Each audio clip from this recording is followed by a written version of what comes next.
Welcome to Drum and Drummer, a podcast focused on drums, drumming and drummers. I'm George Pickering and that's Ben Winty, and we are both professional drummers in this business we call music. So stick around and join us as we pass the time whilst trying to stay in time. Let's outsmart this fox. Yeah, well, no, not even outsmarted, but like that'll be a see how fantastic he really is. Yeah, exactly. What up, everybody? It's Drum and Drummer. George. All right? Ben. Yeah, good. That was good. Word up. Yeah, Word Up. A famous song by Were you- Cameo, I believe, was the artist. Was it? Yes. I felt Yeah. like it would be, if someone said it's by NSYNC, I'd be like, yeah, of course it is, you know? Yeah. It seems like an NSYNC song, you know? Sure. I can imagine those five dancing, you know, Justin Timberlake and the rest.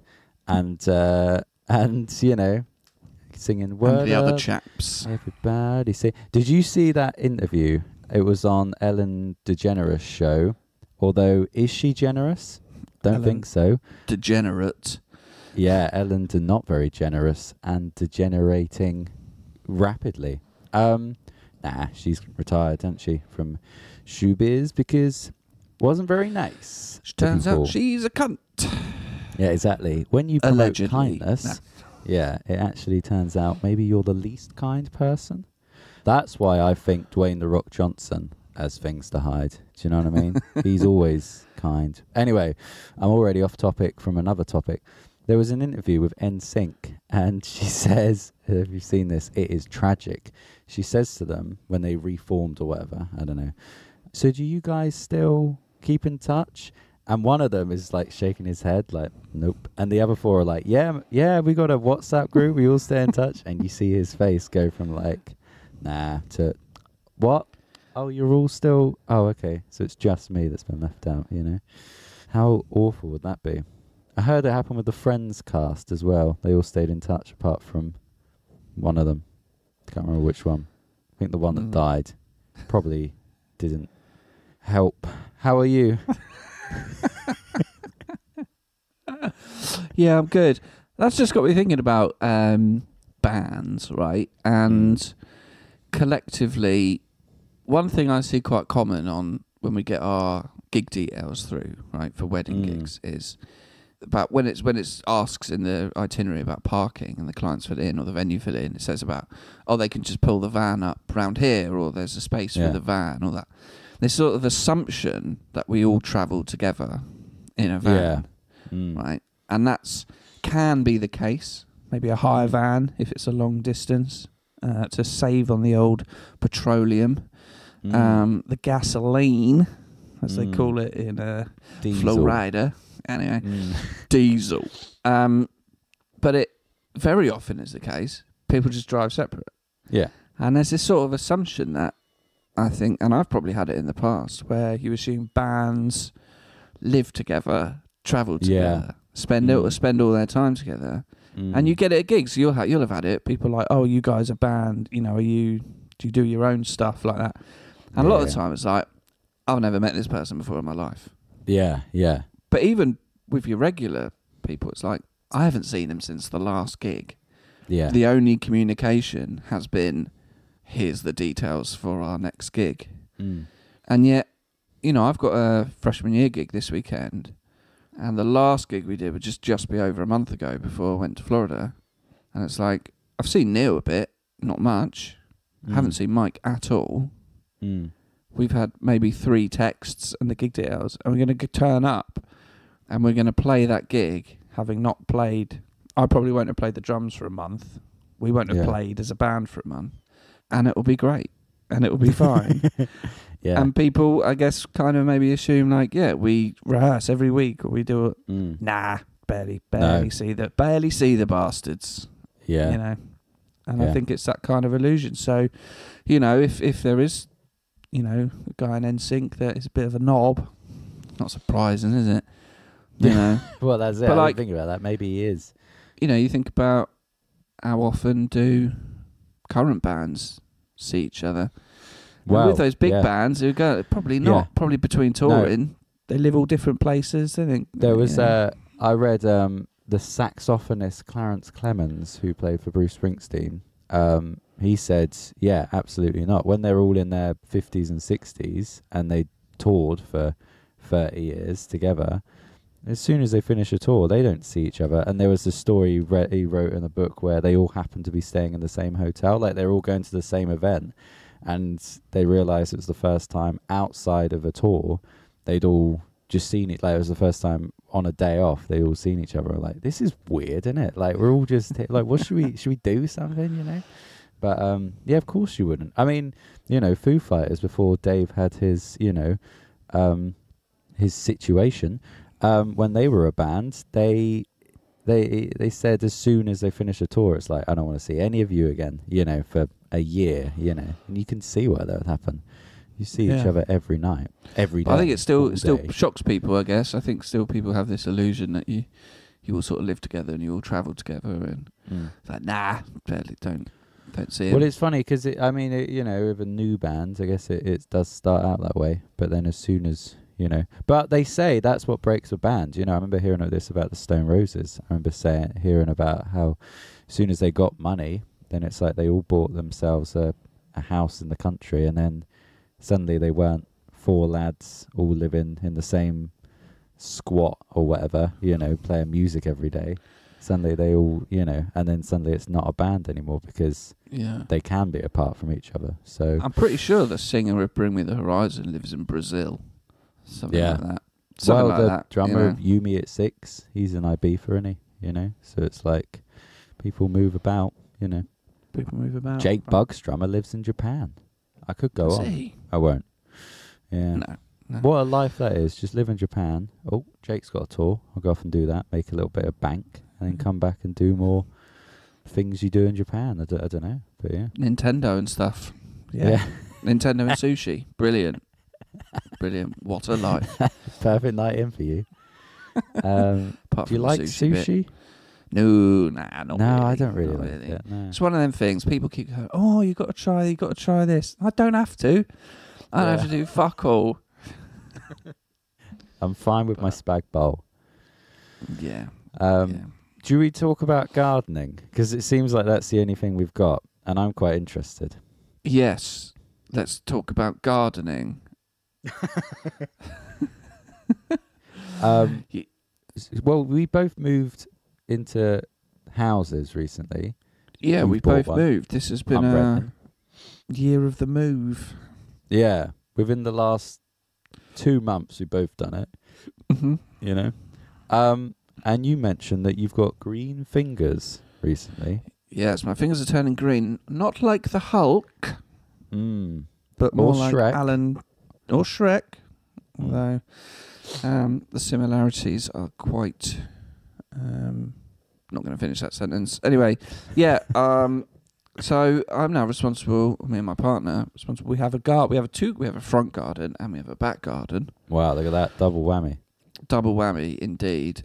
And I've lived in flats for a lot of my adult life, so it's never really something I've had to think about. But lawn maintenance, you know, what a garden brings you, is now part of my life. And the grass was quite long, so before it gets too wintry, got to give the lawn a mow. Yeah. The previous owners left a lawnmower here, very handy. So yesterday, get that up and running, and give the lawn a haircut. I mean, from the sounds of the previous owner, it sounds like a lawnmower was the last of his worries. You know what I mean? Yeah. They left quite a lot of stuff, and technically, you shouldn't leave anything when you're selling a house. You know, we should be able to move in and it basically be empty. Yeah. Now we hired a removals firm to empty the flat to move everything. So I think the only things we left, now it's quite common, you maybe leave the old paint tins, which have the colours of the walls you've done, so that one, paint's a bit of an arsehole to get rid of, and two, they've got the colours if they want to just touch up any, you know, polyfiller or any marks or anything. So it's for me, that's we've done this out of kindness, but in reality, we couldn't be bothered to be disposing of paint. Yeah. Masked as this will be helpful for you. Nah. Yeah. Everyone is just, every weekend, this nation is just passing paint tins onto other people. It's like what you said about Vinted, isn't it? Those clothes just get passed around until someone eventually just puts it in the bin. You know? I'll pay, give me £3 to not have to go to the tip. Yeah. Exactly. That sort of thing. Anyway, so we moved it, but the owner, he'd moved out a couple of months before. He'd moved to Kent. So the house had been empty, but he'd been coming back on weekends, sort of clearing it. And, we were leaving a flat, so there's only so much stuff you can have in a flat, and there is no garden, there is no garage, that sort of thing. And moving in here, we got a front garden, a back garden, a garage, an out kind of like brick shed kind of outhouse thing. A lot more rooms. That is like Shrek. Yeah, that's where I live, in the in the little outhouse. Yeah. It's just a little reading your dog fairy basket. tale story.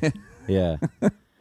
So there's a lot more to do. Now, the previous owner of the house didn't get a removals firm, so he was doing it all himself. And we could tell on the day of the move itself, he was still here getting the last bits out. And I think he got to a point where he's like, I just got to go now, give the keys at some point. So there were things left here, technically we could bring that up. We could have beef with that and be like, look, you've left shit here. We don't want it. We've got to get it disposed of. We can charge you for it. In the grand scheme of things, I ain't bothering going down that route. It's fine. Yeah. But what's been quite interesting is going through like what's been left.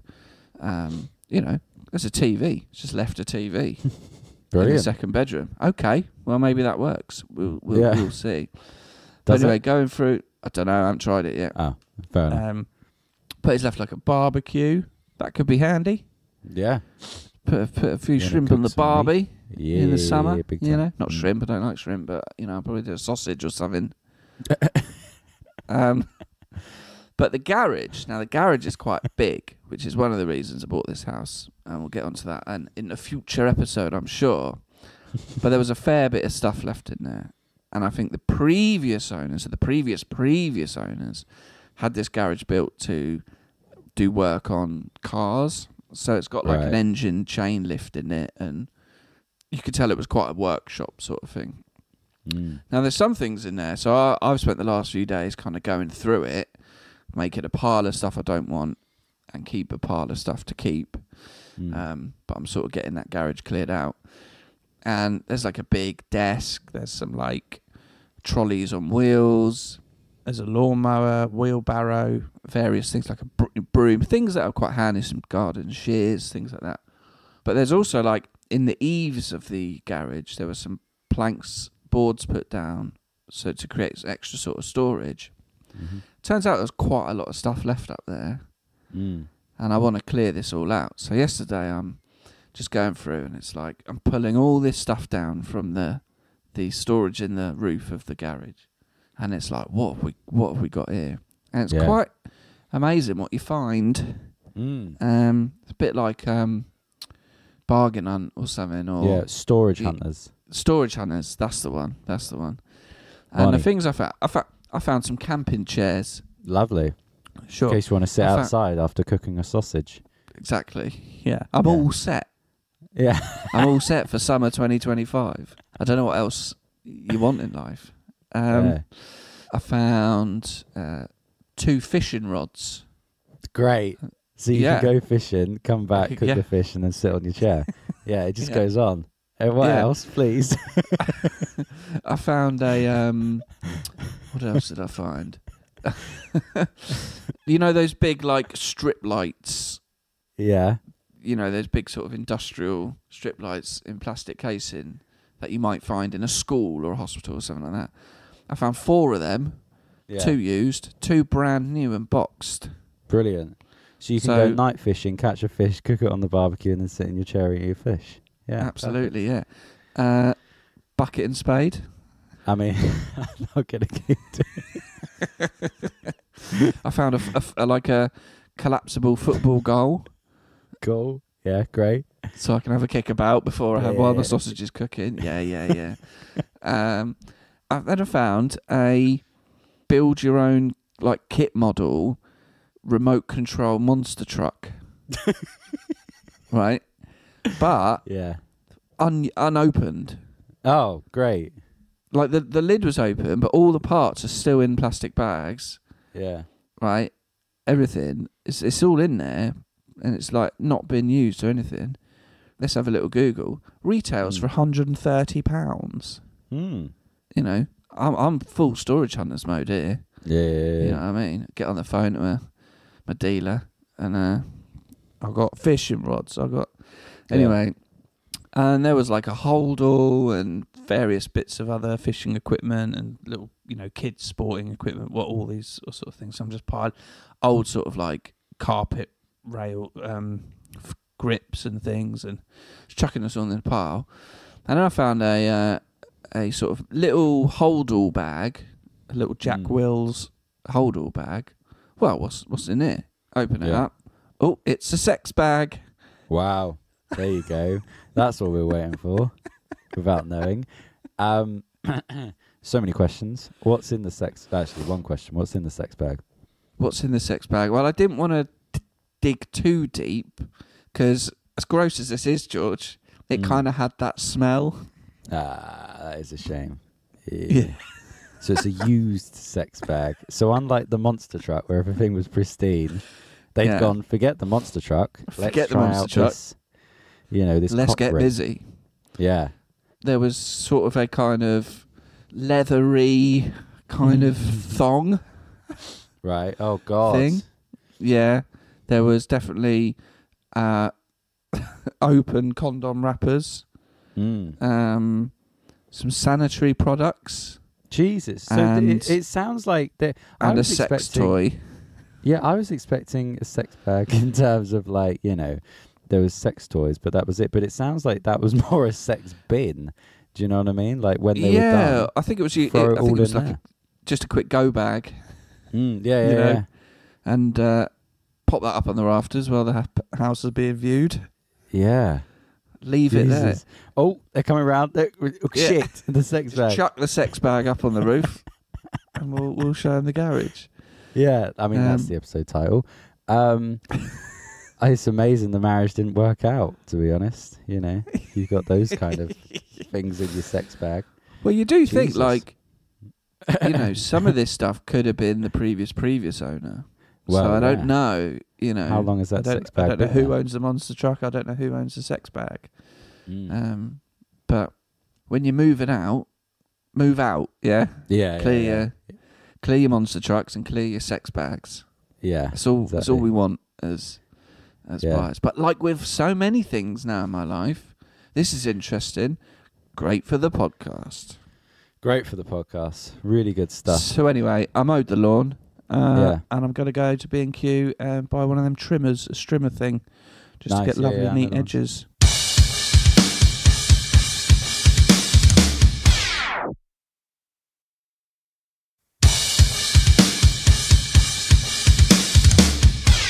Well, I had a similar thing when I moved in. So it's like, because it's rented, and I think the landlord sort of said like that the garden's up to you. Like you can do with it what you will, sort of thing.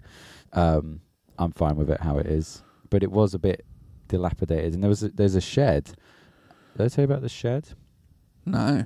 There's a shed, and it just had a load of old shit in there, and it was like, if we clear this out, then you got a shed. I can put my bike in there. I can put bike stuff. I can put whatever. So you can put your sex bags and monster trucks in there. Exactly, and of which there are many. And so I was like, right, let's clear it out. And I was clearing it out. I was like, oh, hello, it's a little fox, little fox in the shed. And suddenly I was like, what, an actual fox? An actual fox. And I'd seen him a few times. He was just in there? Yeah, he was just in the shed, right?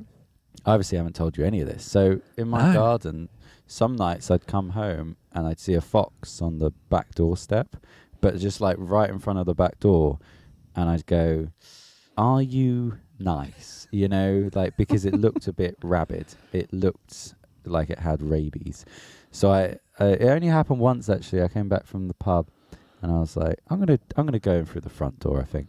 But the thing was it a fox or was it a cat and you were pissed? Well, it's hard to say. But I'd shut the shed door at night because I put my bike in there, and then in the morning I'd look and it would be like open a little bit, and I was like, And I remember the first few times it happened, the first time it happened, I went, oh my God, if someone nicked my bike, you know, I ran downstairs and thought, shit. But then, does it not have a lock? Well, this is the thing. Okay. No. So I was thinking, right, is someone got my bike? Turns out no, the bike was still in there. But I was like, I think it's the fox. I think he lets himself in there in the day. He comes and goes as he pleases. Comes and goes as he pleases, you know. But I was like, I need to get this fox out. As much as it's cute that he's using the shed as his little fox house, I was like, He's not contributing to the rent. No, exactly. So I was clearing everything out, and then as I was clearing it out, the further back it's not a big shed, but you know, it's like there's a lot of wood stacked up and stuff, and I was like, I know he's in here. I just know he is. Then it got more and more to the point where I was clearing stuff out, and then, you know, they don't like loud noises, so I just banged on the shed, and out he ran, and then he kind of looked at me as if to be like, dude, come on, like, what? I was living there, you know. And then, but the thing was, I'd bought I already had a padlock, and I'd bought a new lock for the shed and the hinge. Oh, how did I forget the most important part of the story? So one night, I was like, I know the fox goes there at night or comes out at night and then goes back in the morning or something, you know. So what I'm going to do, I'm not going to trap him in there, but I am going to close the shed door before I go to bed, and then just put a rake like against the door, just so it's like shut, you know. And then let's outsmart this fox. Yeah, well, no, not even outsmarted, but like that'll be a see how fantastic he really is. Yeah, exactly. Because I thought, well, if in the morning the rake's still there, then he's either dead in the shed or he hasn't gone in. You know, I didn't think that. I just said that for the pot. But if the rake has moved, then I know that, yeah, he does go and open the door and then gets in. So you will not believe what I found the next morning. Not only was the door open, it had been ripped off its hinges, right? I mean, the hinges were already smashed a little bit. So the thing was, it was very windy that night.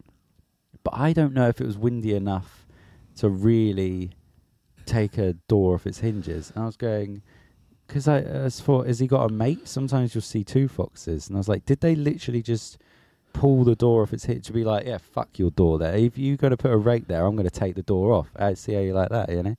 So then the next day I was like, right, I need to go to a Wix or whatever, Screwfix, and get some hinges. And then I bolted them on the door.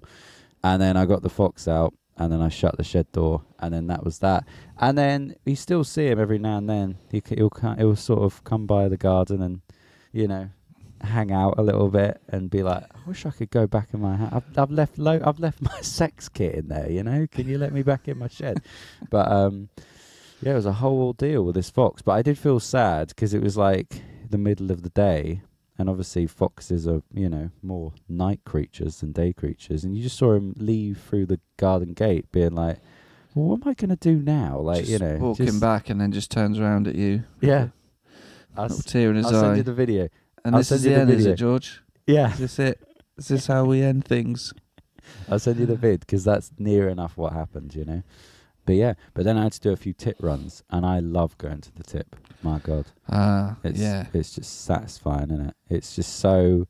You've got a load of wood. You go to the. It's simple. You go to the wood bin and you throw all the wood in, and you go, cool, that's wood done. Now the garden bin. Right. So I find the satisfaction is twofold. Yeah, go on. With the tip. One, the overall thing, you've got rid of stuff. Yeah.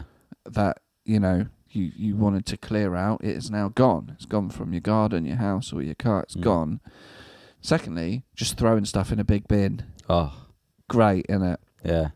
And I find that when you go to, let's say, the wood bin or the metal bin, it obviously piles up nearer where the entrance to that bin is.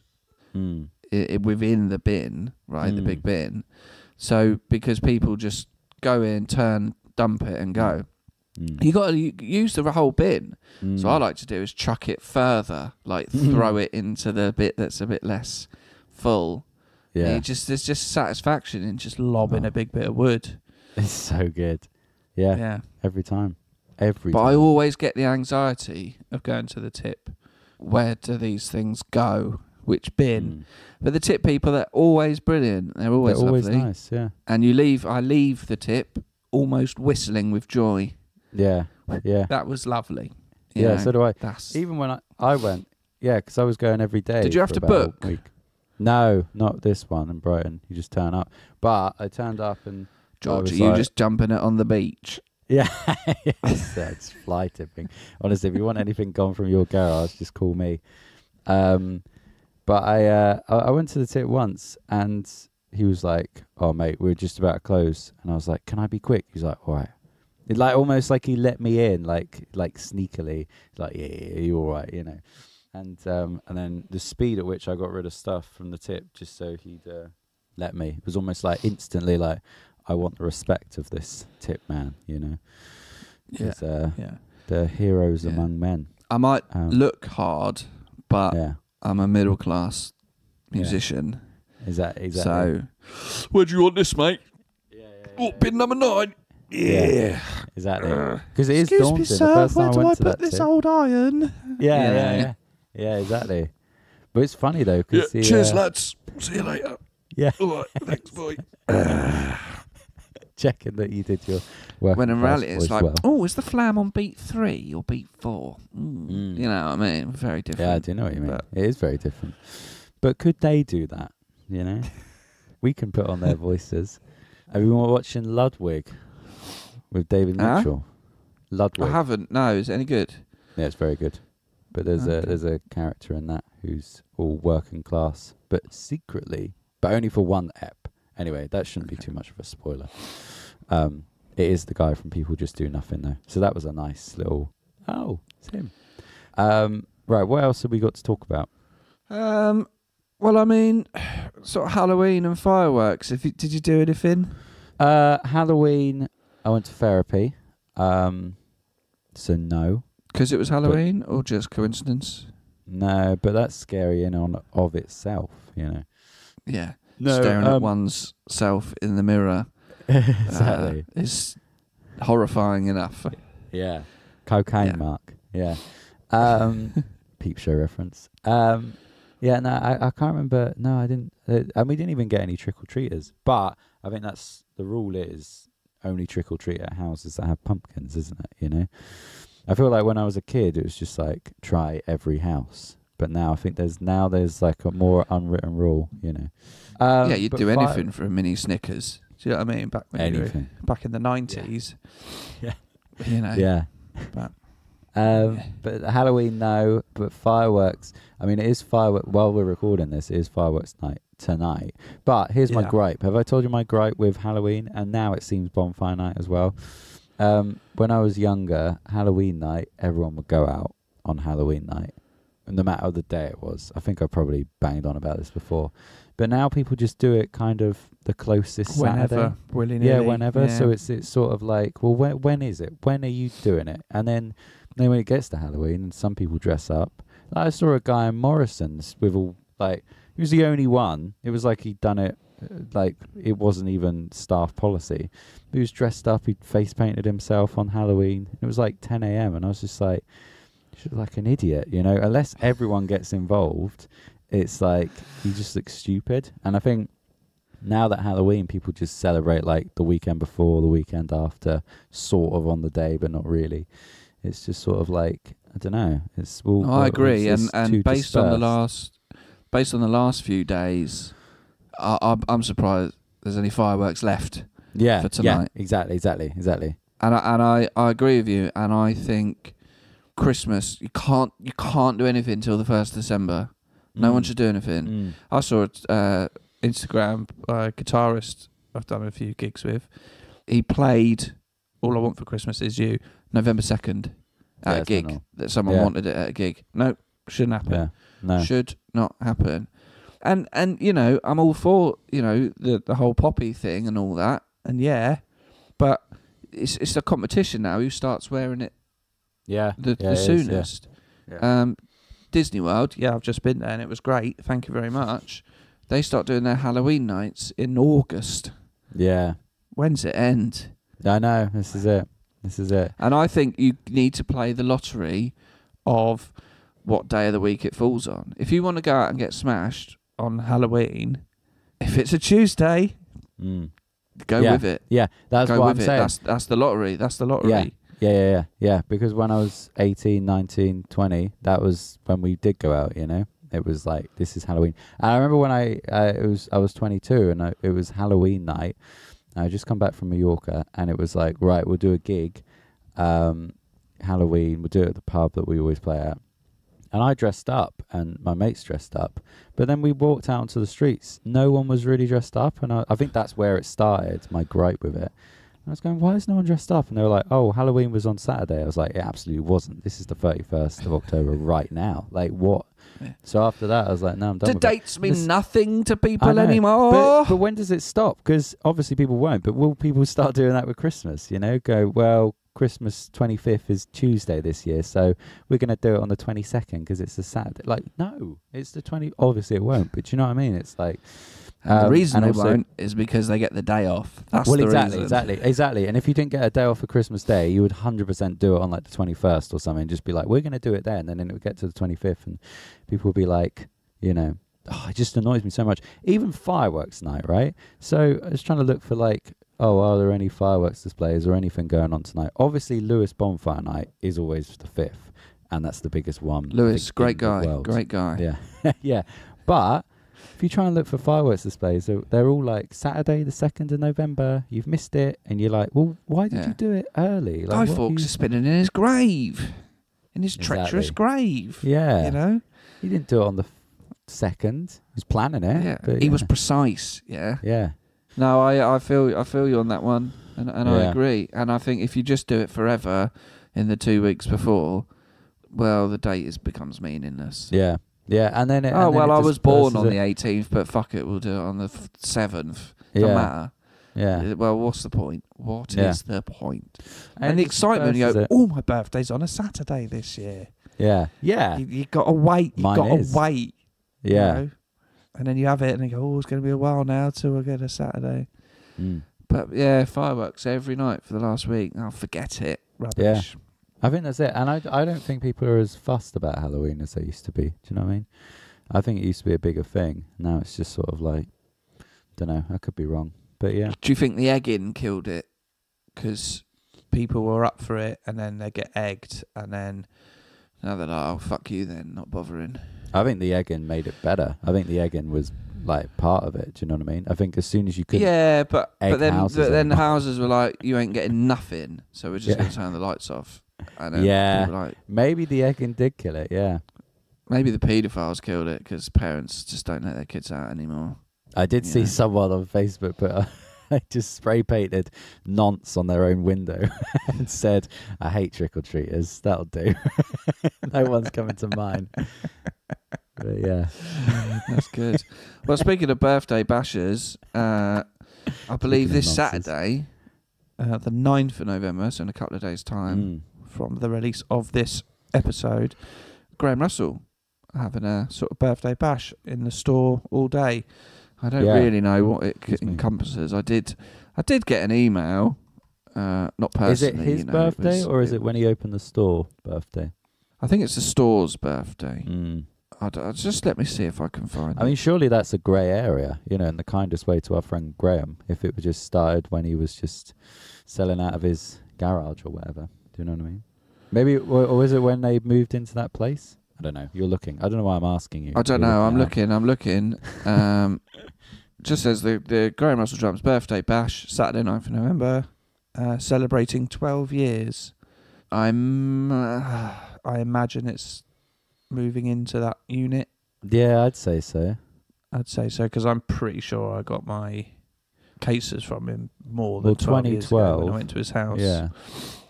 Yeah, maybe not though. Speaking of, Anyway, it's a fun day of food, drinks, brand representatives, and there's a fantastic draw. Please join us if you possibly can.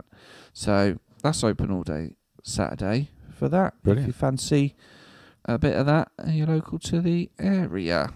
Brilliant. Yeah. Or Head not, down travel. to that. Yeah. It is fun there, and you will fucking hell. You will end spend up money. Spending money. Yeah.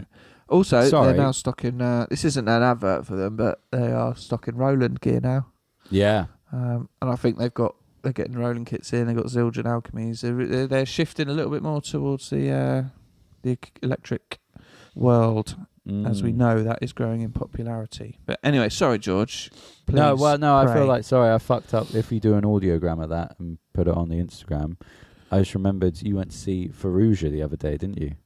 I did, yes. Yeah. Farouja. We never mentioned that. Can I just say that as well? I don't think we ever said it on the podcast. So our friend Jordan Farouja, inventor and creator of the pack rack and all-round good guy. Well, it was him and his cousin, but, let's give him all the credit because, why not?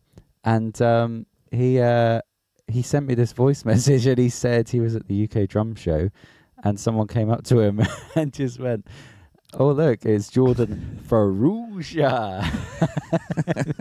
And he was like, "Is that Drum and Drummer? Are you quoting Drum and Drummer?" He's like, "Yeah, obviously. Yeah, Farouja." I should remember who that was, but I can't remember who it was. But anyway, you went to see Jordan the other day. How was that? I did, yes. It was very nice. I very briefly had to make a little trip to London. So en route, I was just getting something from Jordan. And just popped in West London to say hello. And it's good to meet him in real life. Yeah. And then I had to drive all the way from West London to East London to pick up my mutter, who was on her way back from Norfolk, and then drive all the way back. So I did a lovely big loop of London. Yeah. Fun days driving. M25 it? Or did you go through? North Circular. Yeah. Good for you. The little inner ring of the donut. That's how I like to put it. Yeah. No, other than that, Georgie boy, you got anything else? No, that's about it, really. No. It's been very calm. Well, I just had to learn Welcome to the Black Parade by My Chemical Romance, obviously for freshman year. We want to start adding that into our set as an extra encore. I don't know if you know the song, George. Is it the one that starts like, "Oh, I know that I can make you stay"? No. Is it the one that's like, "When I was a young boy"? Wow, you're doing that. Bloody hell. Yeah. It's that epic. Not too depressing for a wedding? I don't think so. Fair enough. It's pretty... we've been asked for it a few times. I think it's just a pretty epic song. Yeah. But yeah, quite a lot going on in the drums in that one. So I've done a chart. I'll put my chart up on the gram. Yeah, do it. Page and a half. Fiddly. I'd say that piano part's quite integral to the song. Do you do that? Or we will probably do that on guitar. Fair enough. Because play one note. Play that. Yeah, everyone's like, "Oh, I know that one." I remember seeing a clip from when they played MK Dons, and that's it. And that one piano note happens, and the whole crowd cheers. Like they all know it from that one note, Which I always think is pretty cool, if you know a song from one note, Yeah. Good. Well done, My Chemical Romance. Well done, Gerard Way. Done. Good for you. Yeah. Well, yeah. Keep us updated on that. How it goes. Are you playing it this weekend then? Did you say? No, we're going to do it we got a gig on the 23rd. We've got quite a few gigs between now and New Year's, including a New Year's Eve gig. I'm jealous. I haven't got one yet. First one for about 6 years. Still time. Yeah. I never ever did them. I used to do them a lot, but I got a few. Got more gigs this winter than I've had in a long while. And next year it's already sort of shaping up. Wonder Year's got a lot of bookings in next year, which is good. So, yeah, we'll see. But, let's wrap up there then, boy. Yeah. Sounds good. Well, it's been a pleasure, and I'm gigging this Saturday, so I'll have things to talk about, and we will have guests again soon. We've both been moving, and you were in Florida. Yeah, busy moving. Getting stuck We've got on lawns now. Shit. Yeah, We've got lawns to look after. So but don't worry, we'll still do an episode every week. Exactly. But yeah, just maybe a little more gardening. Yeah, let us know if there's any guests you want us to have. I mean, we'll still decide eventually. It is still completely down to us. Do not tell us what to do, but. Yeah. If there's any suggestions we like, we'll give you the illusion of choice. Yeah. That's what all great dictators do. Exactly. Exactly. But yeah, keep in touch with email, Instagram. Maybe pop down to the Graham Russell birthday bash this Saturday. If I not, actually could. Yeah, I could. Yeah, I've got a gig in Christchurch, I think. I got a gig in Salisbury. Oh, actually, shall I pop through then? Shall I get my case? Yeah. What time? When are you? What are you doing? Come see the house? Yeah, I'll do that. Yeah, I'll just come round. Yeah, brilliant. Perfect. Sorted. Lovely. Oh, before we go, I've got to issue a public apology to my partner and new fiancée, or Beyonce, as she calls it. So during my Florida recounts of tales, for comedic effect and for dramatisation, I mentioned about going to the Daytona Beach Drum Centre, and I fictitiously pointed out that she went, "Oh, do we have to?" And that was all for the tale. I've been told off. That is not true, and I'm offering a public apology. Yeah. And this is the truth. It was her idea to go to that drum shop. She found it online and said, "Here's a drum shop in Daytona Beach. Do you want to go?" So it was her idea. She is very supportive of my career and my hobbies. I just wanted to get that in. Thank you for supporting me and all I do, and I love you very much. That's very sweet. I thought you were going to mention about how you said, because when you said that, I thought you were going to say how the phrasing you used on the last episode was, "She asked me to be her bride," and I went, "Is that right?" Yeah. Or is it? Am I thinking? Because is that not you're then the bride? She asked me to be her. Yeah, she's calling me the bride, yeah. Oh, okay, yeah, fair play. Fair play, yeah. We're just subverting the norms, mate. I was going to say, yeah. It's 2024. Because she asked me, innit? So exactly. I'll get to be the bride. Yeah, good for you. I mean, you in a dress is something we all need to see, Definitely. But no, cool. The drummer shop was her idea, and fair. Very glad we went. Yeah. Well, I'm glad you publicly apologized. Email and Instagram. Keep in touch, and we'll see you soon. Brilliant. Bye. Thank you for listening to Drum and Drummer. You can find us on Instagram at Drum and Drummer Podcast, and you can send us an email to drumanddrummerpod@gmail.com. Remember, just pick up the sticks and twat it.